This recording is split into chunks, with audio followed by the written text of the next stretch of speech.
চাঁদাবাজ চক্র যা আছে এগুলো সবগুলোকে নির্মূল করতে চাই এবং আজকে একটা ইনস্ট্রাকশন দিয়েছি বিশেষ করে মেট্রো এলাকায় ডিএমপি সহ অন্যান্য মেট্রো এলাকায় যারা এরকম চাঁদাবাজ চিহ্নিত সন্ত্রাসী মাদক ব্যবসায়ী তাদেরকে অতি শীঘ্র, আমি টাইম লিমিট দিচ্ছি না, অতি শীঘ্র যদি তাদেরকে আমরা হেফাজতে না নিতে পারি, আইনের আওতায় না আনতে পারি, তাহলে যারা যারা ব্যর্থ হবে তাদের বিরুদ্ধে ব্যবস্থা নেওয়া হবে।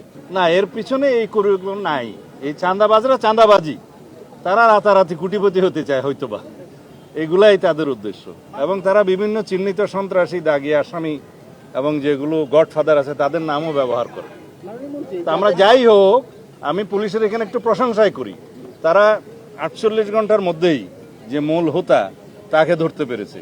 সে বিদেশে ছিল, জানা গেছে সে হুন্ডি করত, সে লস টস দিয়েছে, জিজ্ঞাসাবাদে সে জানালো এবং এগুলো এই প্রক্রিয়ায় কিছু সন্ত্রাসীদেরকে একত্রিত করে সে এই সংগঠনটা করেছে, যাতে এই প্রক্রিয়ায় যারা বিভিন্ন ধনাঢ্য ব্যক্তি, ভালো পেশাজীবী, বড় বড় ডাক্তার, ইঞ্জিনিয়ার, তাদেরকে টার্গেট করে সেই উদ্দেশ্যে এই সংগঠনটা করেছিল। তা আমি মনে করি এগুলো নির্মূল হয়ে যাবে।